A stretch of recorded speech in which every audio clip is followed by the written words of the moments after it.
Hey everybody, welcome back to Cover Calls and Short Puts. Hope you had a good weekend. It is a happy Monday. It's a very happy Monday for me. I've been out sick for about 7 days and total sick.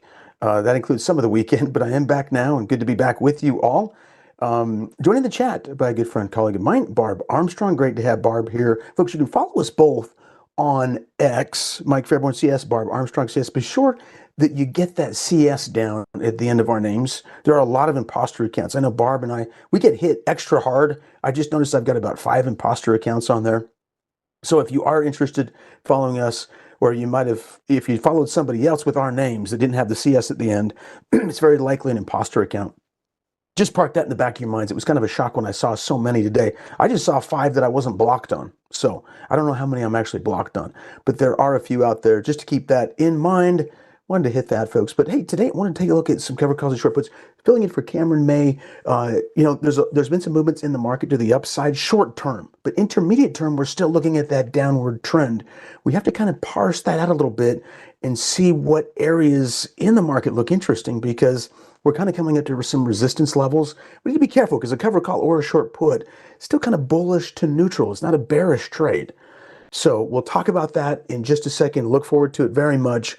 Let's dive on into our disclosures to get going here. Now, options carry a high level of risk. They're not suitable for all investors. Information here is for general information purposes only. Investing does involve risk, including the loss of principal. Short options can be assigned at any time, up to expiration, regardless of the in-the-money amount. ITM option has a high risk of being assigned early. The paper money software application is for education purposes only as well. Now, a quick note on stop loss orders. They will not guarantee an execution at or near the activation price.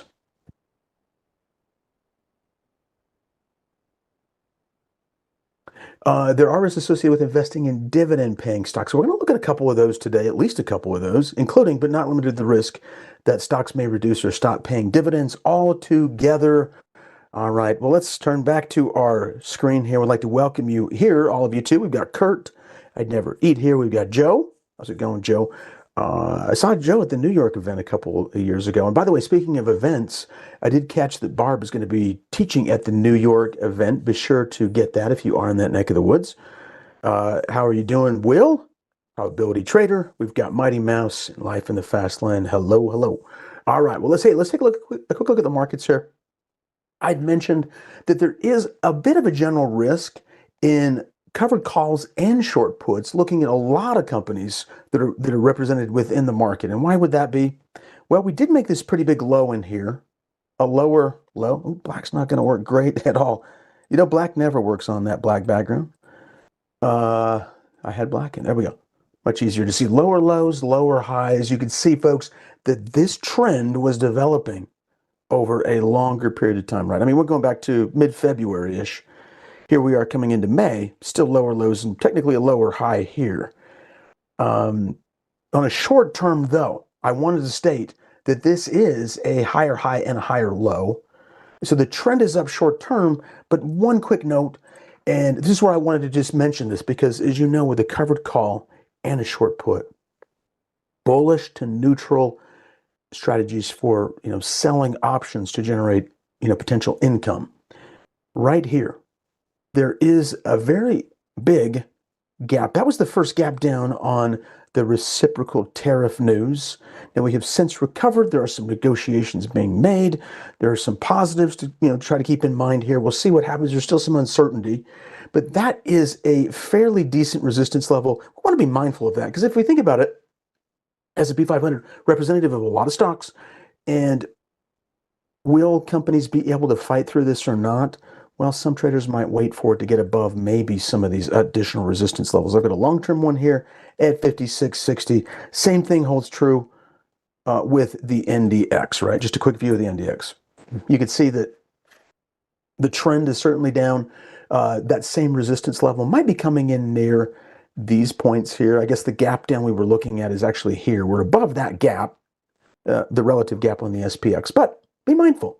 It could be a little bit challenging for the next couple, 2-3 weeks. And when I say that, I mean, if we're hitting resistance, we could possibly pull back. What does this represent, broadly speaking? This represents technology to a large degree. Not completely, but there is technology. I'll pull it up right here. There we go. So a lot of it, I mean, in terms of a weighted index, you could see that, yeah, these are big weightings in some of these really big names. And so some of them have done well, but I mean, hey, recently, yes, but we've got to be careful of some of these resistance levels. Now, we could bounce above it and hold support. Fantastic. We just haven't done that yet, and we might be pausing a little bit.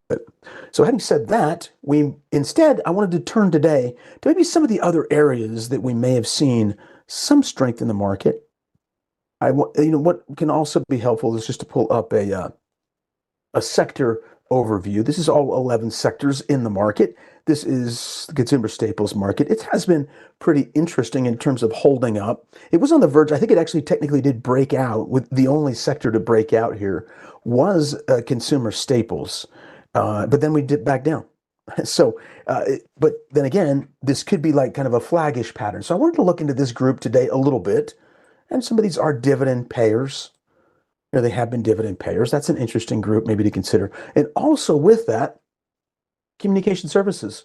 We started to get higher highs and higher lows, just barely off the bottom here, kind of a downward break in the trend line. So looking at maybe strength in some of the stocks that we might see that are in some of the sectors that have been holding up a little bit better.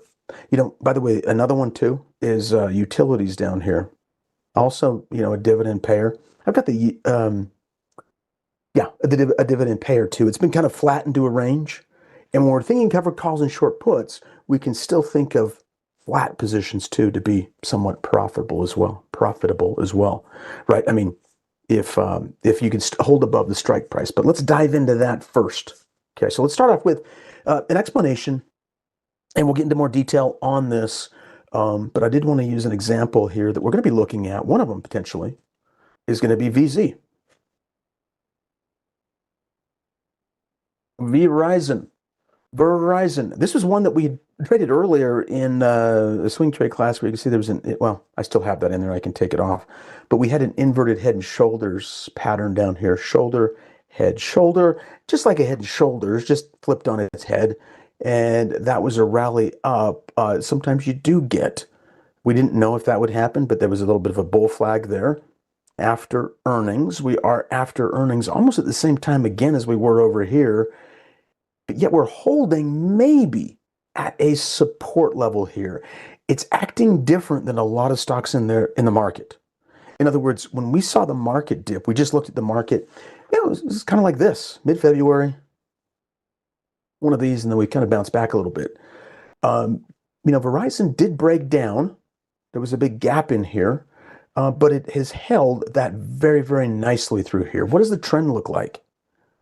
Because when we're talking about short puts or covered calls, we want to make sure that we're getting some of these technical indications on our side so that it might give us more evidence or potentially more indications that prices are at least going to go flat. Because if they go flat, that could still be a positive too, right? In terms of collecting that income over time. We'll talk about that more in just a second. But you can see the trend, higher highs and higher lows. I would say, kind of longer term, maybe that's a higher high and that's a higher low down here.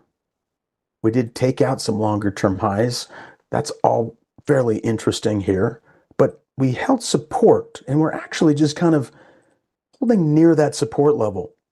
As you can see right through there. Right through there. So some of the things that we'll use too to help us find support or to see if it's anchoring at maybe another technical level would be the Fibonacci's. So let's just pull that up right now.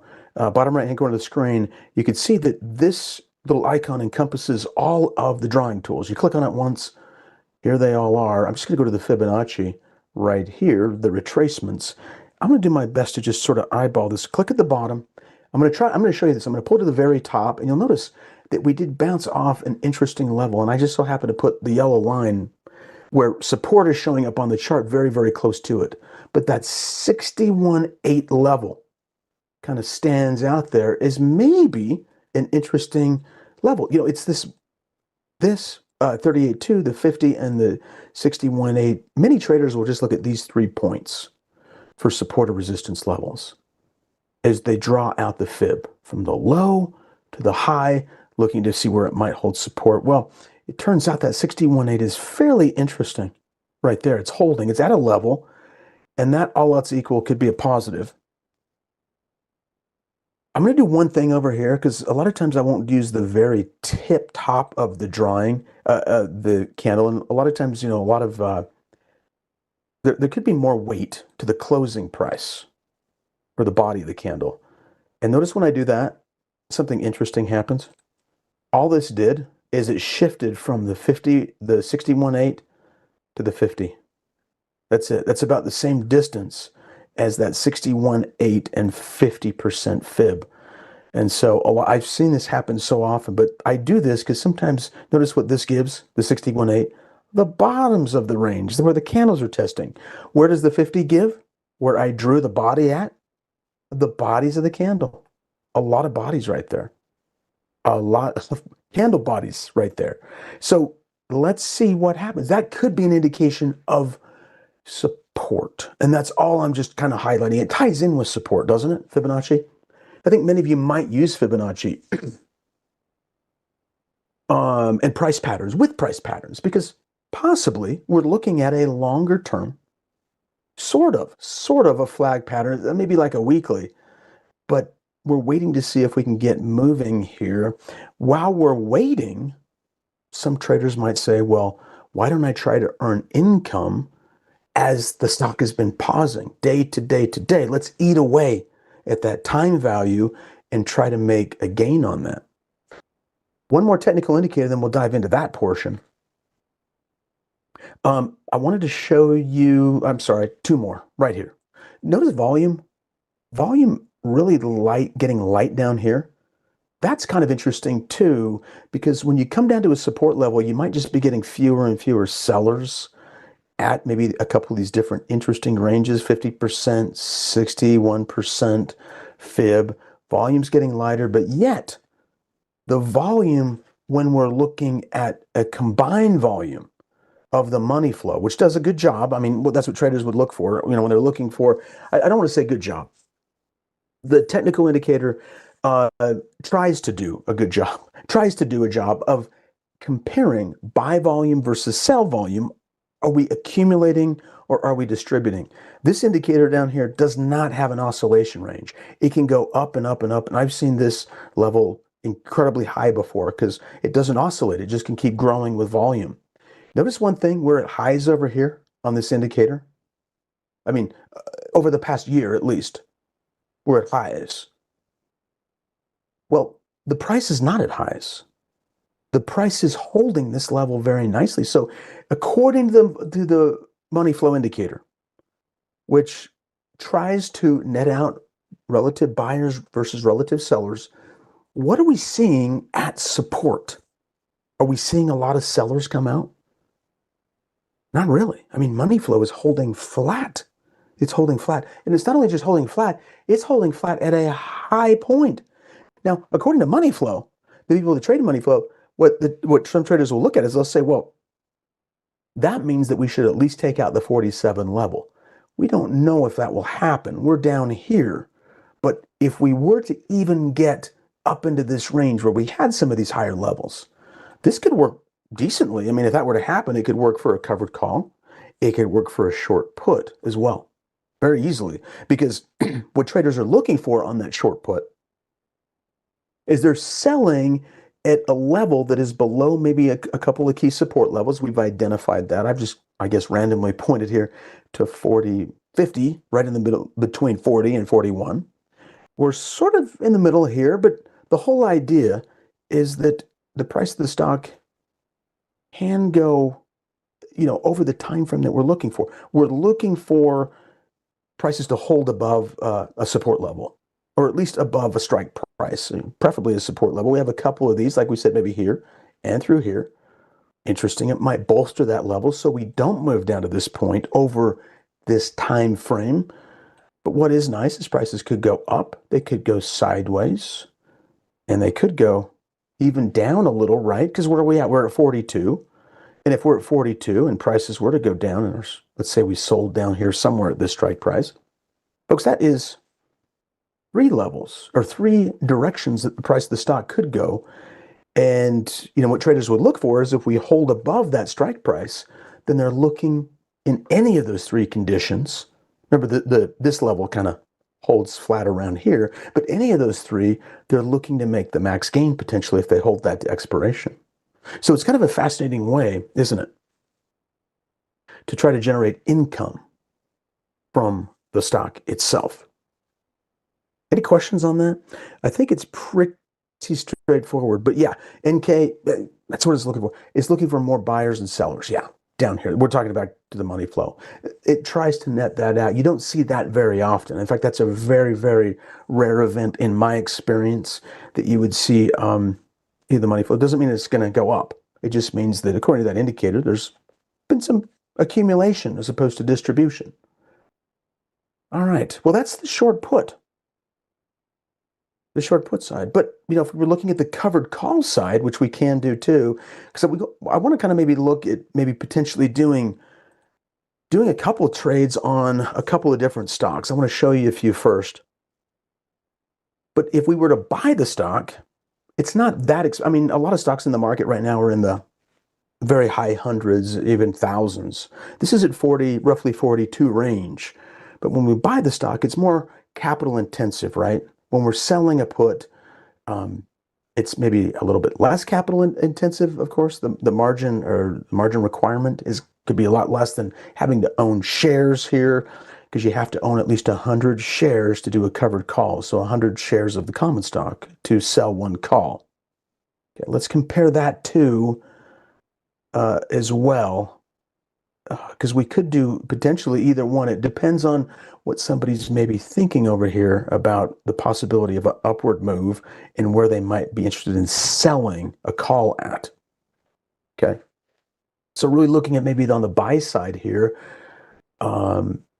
if we were to do that, notice that this stock we passed earnings, and this is intentional. I wanted to get some stocks that have earnings. This is the biggest week of earnings for the S&P 500 for this quarter. I mentioned that in Barb's class earlier today, but it's the biggest by far. There's just hundreds of stocks reporting this week in the S&P 500 to give you an idea. This is one of the companies that has passed it. It did beat its earnings. So its estimate was about $1.15. It came in at $1.19. All else equal, that's a positive. The market, it held that same support level basically. All right. But keep in mind that there is a dividend here. So if we're talking about a covered call, don't want to confuse it, but because we're talking about the covered call, we're buying shares, and somebody might look to try to buy shares here as well. I'm going to click on this drop down. It's a 6.41%. So I don't know where that fits in the S&P 500, but we can just pull that up, can't we? Yeah. Where does it sit in the S&P 500? Because I've got another one to look at too here. Let's go ahead and pull up the yield, and we'll just sort everything by yield here in the S&P 500. We'll see where it stands. Ford's up there quite high. Ford's already announced that it will cut its dividend, so take that one with a grain of salt right there. Okay, so here's the 6 range. There's Verizon right there. You'd have to say it's in the top 10 in the S&P 500 right now for dividend yield. Okay, wanted to give that just a quick look. But looking at the covered call, so in this case, we buy 100 shares of stock, right? We buy 100, at least 100 shares. You have to, a minimum, because we're going to be selling a call option against it. And so if we were to buy down here, we'd have to kind of consider where we want to sell that call at and when we want to sell that call. Sometimes traders might leg into a covered call as well. They might try to buy the stock if they think it's going to bounce and then sell it maybe up towards a resistance level. I don't know if this would ever happen. We're just going to kind of speculate. Let's say prices run up to 45 up here. Comes up to that top, prices do make a move up here, and they think there's resistance. So what they do is they sell a call up top here to try to anticipate. They're anticipating that prices might maybe go sideways here. They might hold at that level. If they do break higher and get above the strike price, let's say they sell a 46, well, then they would have to give up their shares of stock almost, the vast majority of cases, right? If you get above that level, but you still get to keep that premium. So this is another way to generate income from the market that we talk about in this class specifically. So if you think about it, prices could go up. If they go up higher, there's an incredibly high chance of getting called away if you're above the strike price by expiration, right? But you'd still get to keep the premium. Prices could go sideways and they could go down, but again, over time, as time elapses, what we could be looking at is the possibility of just collecting that time decay.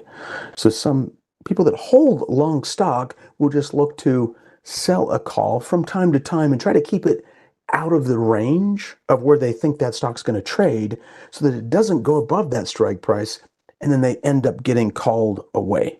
So that is a strategy. There's also, the buy right, where they might just sell it very, very close to where prices are trading at now and just try to capitalize on a small price movement, and then also the premium on the option if in the fact the stock goes higher.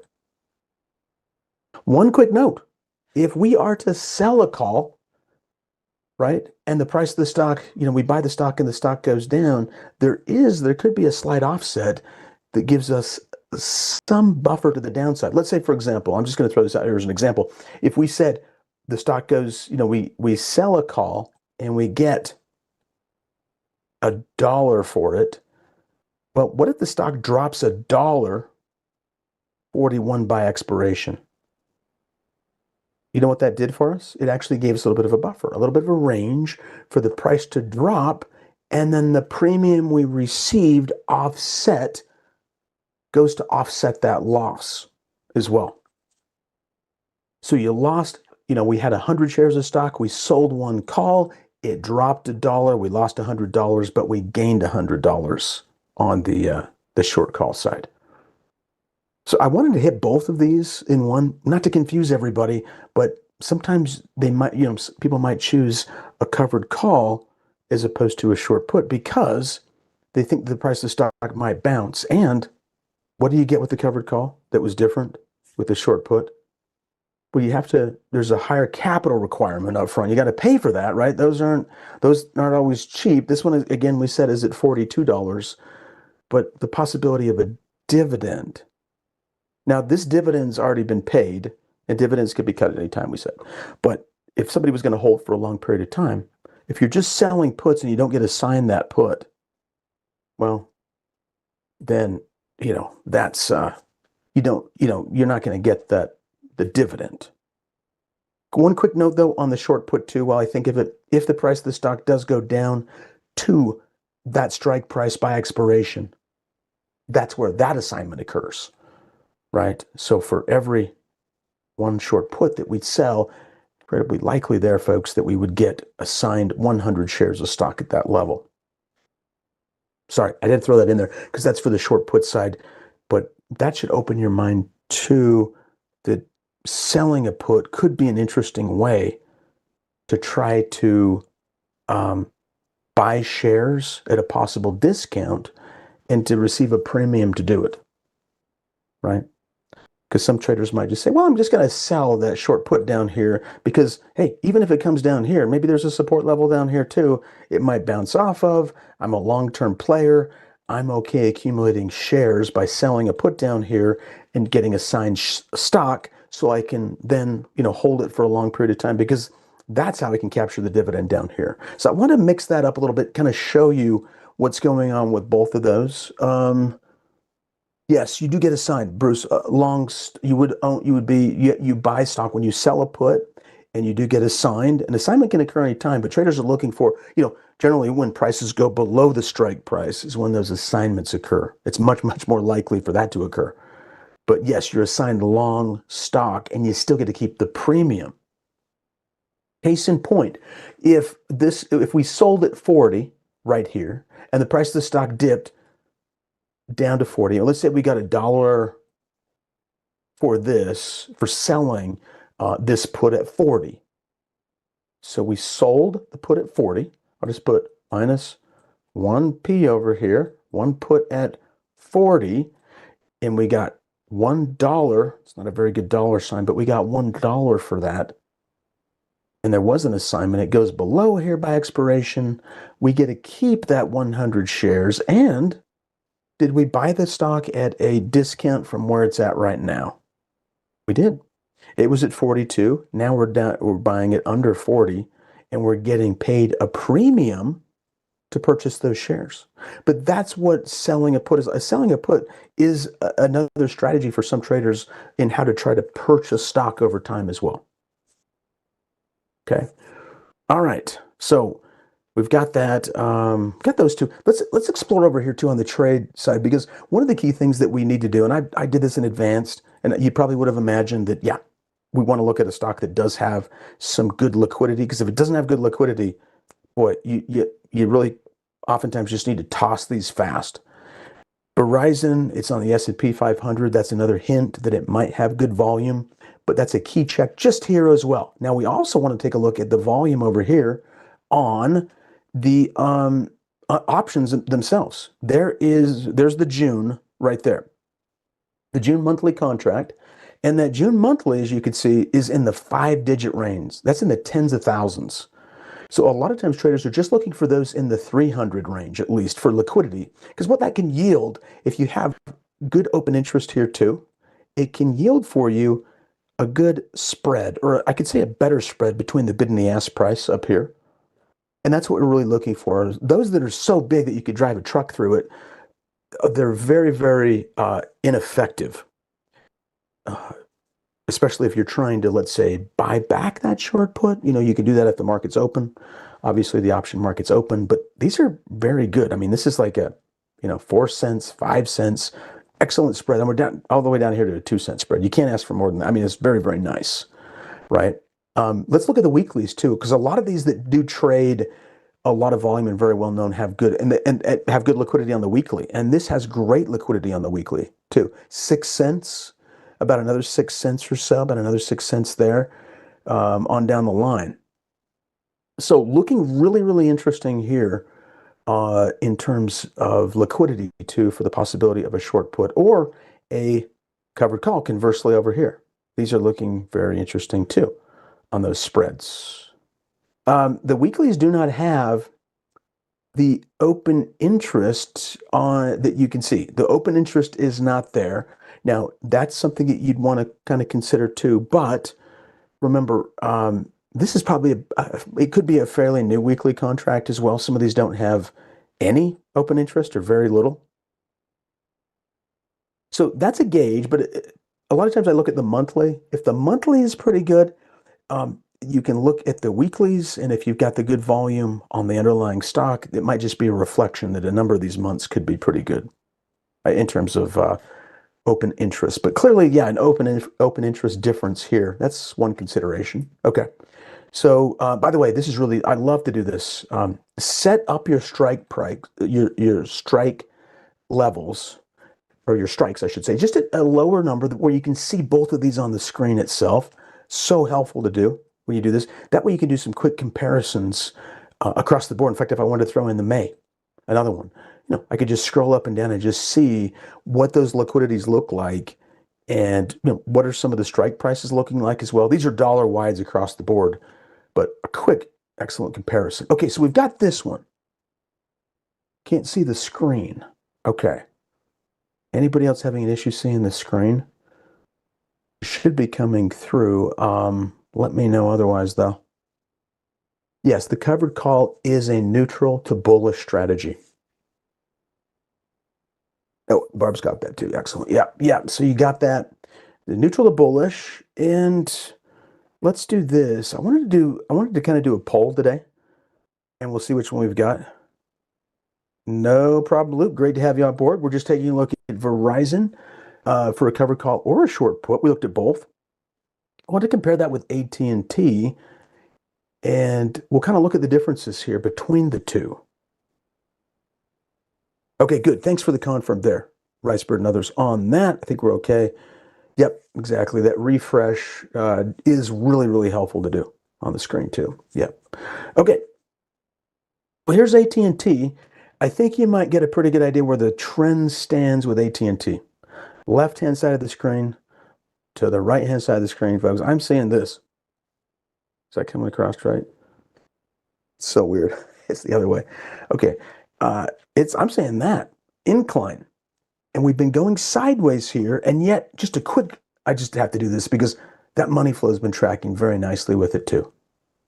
Even though prices have been a little bit sideways here, just like they were with Verizon over that same time frame. That's a really nice sideways pattern relative to what we're seeing, what we talked about within the S&P, which has been like that, right? It's held a lot, the S&P. Let's go through some of the same sorts of characteristics we talked about with Verizon in terms of technical characteristics as well. The trend. So we talked about the trend. I jumped forward to the money flow, but with the trend, what about support? I'm seeing some support right through there. Remember, again, support's so critical because we want to make sure, we want to do at least some investigating to give ourselves some indication that the price of the stock is going to hold above a particular support level. I'm seeing support there. I'm seeing it here too. Right? It's just horizontal support. We also said we can use the fib to help us with this. Back to our fibs right there. Using the drawing tool. I'm going to use the big one off this range here.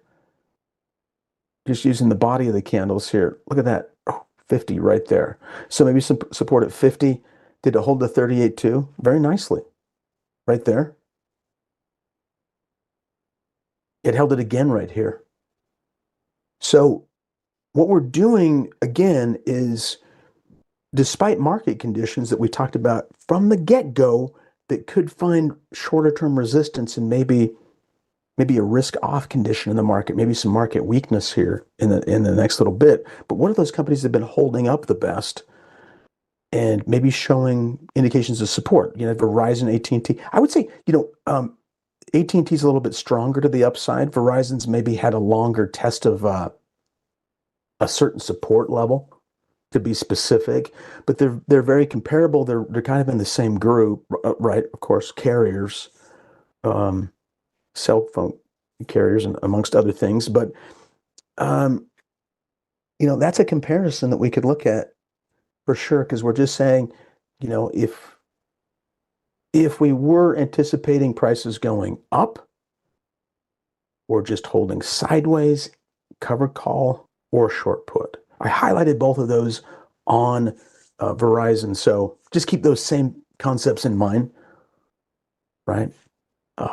Holding above a support level or running up and then running too high and then getting called away if it's above a short strike price, that potential. All right, so what else? Look at the money flow. Actually, too, the RSI is a bit stronger. You can see that. But it seems like we're actually getting, I'm going to take these off for now. Do you see the tightening in the range too? We're just getting like these lower highs and higher lows. And that's a triangle pattern. And a lot of times I was looking at a triangle, that Barb was looking at earlier today too, for the possibility of it maybe going down with the trend. Well, a lot of times these triangle patterns will move bigger than the triangle itself. I mean, it's kind of coiling up, springing up for the possibility of a breakup or a breakdown. But what some traders will look for is that they'll look for that break in the direction of the trend. And we talked about that. It was the very first thing we talked about, the trend. So maybe it could go up here. We shall see. No guarantee, but it could, break in the direction of the trend. Well, we would know that too, because we would start taking out like those last two draw that again. These last two highs right there. Okay. Let's take a look at, we also compared the dividend yield. Let's see where AT&T stands. So 4%. So I think Verizon was like in the 6.4 range. So a little bit better on Verizon there. And earnings, both of these are past earnings as well. So earnings right here, how did they do on earnings? I'm just going to point to it. And then we'll see. So they missed earnings by about a penny. Nothing too major. The price seemed to hold up very nicely. Verizon beat by 5 cents, but it's been a little bit more volatile, Verizon. So there has been there have been a few things to kind of consider here, right? As we've gone through and looked at this. But what I want to do, and I like to do this when I taught this class, is I like to throw this out to you guys in the form of a poll. And so if you could, I'll take a quick look at the questions coming through, but I'm going to go ahead and throw out that poll first on which one of these we could take a look at here. So if you get a chance, it just said, yeah, choose between these two, Verizon or AT&T, and we'll go from there. Chris says, I'm long, T-But Wonder, it's been going sideways. Let's see, selling new phones at higher prices won't help. Yeah, it's an interesting one. I think the tariffs are interesting. They've been holding up pretty well with tariffs, which leads me to kind of believe that a lot of their market share is coming from U.S. sources as opposed to outside. But I haven't investigated that. That's kind of a very interesting level. Okay, Mark's got us for T down there. Looks like T might win. Yeah, I've got to get one under our belt. So let's just go ahead and we'll end the poll here. It's very close, but at least we got to look at both of these too. We got a few there as well. Perfect. Thank you for voting all. And oh shoot, I should have gone over here and looked at T, but I wanted to show you over here too that T, very good in terms of liquidity. The volume, and not quite double Verizon, but it's up there. It's getting close. We're above 10 million already today. Looking at the 10 strikes in here, excellent spreads, as you can see down here. Now, the open interest, not great here on the weekly. Sometimes these weeklies can take time to fill up, but beautiful over here. There's a 5-digit. You're in the tens of thousands. You got the 1,000 range over here as well. A lot of times what traders will do is they'll look between 20 to 50 days in taking these trades. They'll try to balance out their risk premiums, the premiums, with the time. And you can see we're just above it. I think there's room for just above it, sometimes just below it if you wanted to. We can maybe shoot for the June just because, it does have that open interest here. It's reflected pretty clearly. Another quick note too, I want to choose a delta selection here for us. As you can see, we're looking at the deltas. And by the way, quick note on delta. Delta is a reflection first of all, for the underlying share price. A $1 increase in the underlying stock over here will move the option approximately the amount, this option range, the amount of the delta, up or down. And you can see in this case, a $1 move up would hurt the puts. I should say not hurt, but it would reduce the value of the puts. And that's a positive because what are we doing? We are selling puts. If that were to work out, that could work out in our favor, but they'll oftentimes choose between a 20 and a 40 range for an estimate in terms of a percentage of, let's say, what they might anticipate as being the likelihood of prices not going below that level. So, like, for example, they might say that there's an expected chance of, it's only like a 33% expected chance that it would go, or 31% that it would go below this 26, according to Delta. Just another way to use another sort of an approach, to estimate what they expect prices to do going below that level, right? 33, 20, or 20%. So if we were to choose something below 40, we'd be looking at at least, or I should say the highest at about a 26. Let's pull it up right now and take a look at the 26. Are you guys comfortable with that? Because there are ones that are lower as well. For example, there's your 26. Now, has it shown support here? Yes. It's fairly tight at that level. Some traders could even sell after it breaks out. That's possible. They could try to sell that put there after it begins to show more indications on the chart that triangle pattern is on the verge of breaking out, because they're really looking for that upward trend. And they might sell more than one put if they have further confirmation. The 26 here down here is the, this one would still qualify. The 25, it's a little bit less, as you can see. Beautiful spread there. Wow, 2 cents, 3 cents and 2 cents, just incredible.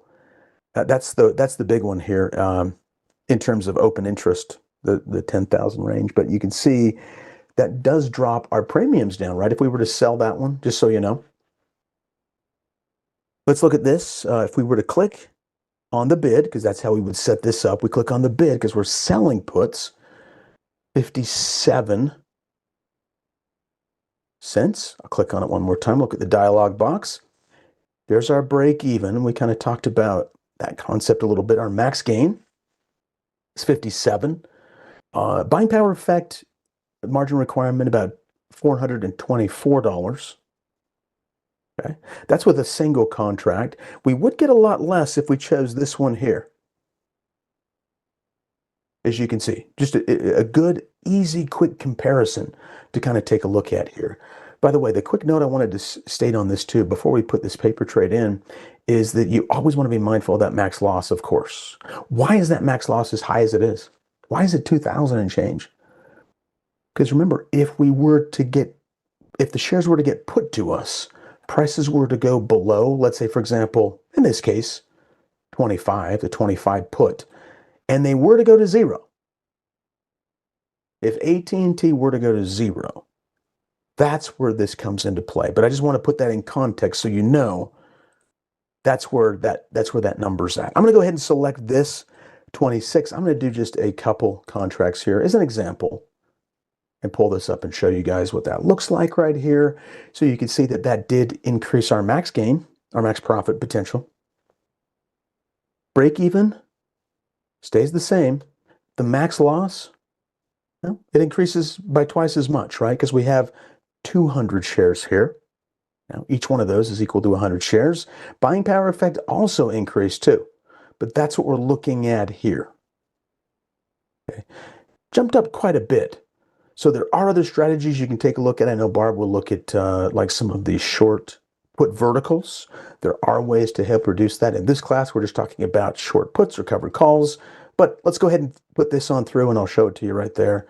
There it is. Okay. Under our belt here. That went so fast. I can't believe it. Did I really spend that much time explaining it? Hopefully it was helpful for you guys and useful. But I did want to throw out a couple of additional stocks that were in this group, just so you can see them as we wind this down here. The sector grid right here under consumer staples. Mentioned that I wanted to pull up a couple of these. These two definitely will have options, dividends they paid in the past as well. Philip Morris. It's been a big mover. This was the highest dividend in the S&P for the longest time. I don't think it is anymore because prices have gone up so much, but yeah, it's about 3% now. It dropped quite a bit. But think about trends, higher highs, higher lows. Think about target market. I thought that was an interesting question that was brought up previously about tariffs. Yeah, I mean, what's their exposure there? Maybe not as bad as previous. As other companies, Stars as well. I'm sorry, not Stars. It's Constellation brand, STZ. Some people, I think, see Stars with too much, but yeah. Look at this. This is sideways. One of the key topics we talked about today is one of the fascinating components of a covered call, specifically short put as well, is that prices can just, if they hold sideways, they even go down a little bit. They go up as much as they want. That's where traders look to collect that max gain. This one, obviously, the premiums would be higher because, folks, wow, these numbers are higher. We're not down in the 26 range. By the way, Verizon had higher premiums too because the prices were higher. So it's all kind of relative, right? And always be thinking about why those premiums are lower, and you also have a lower price stock as well.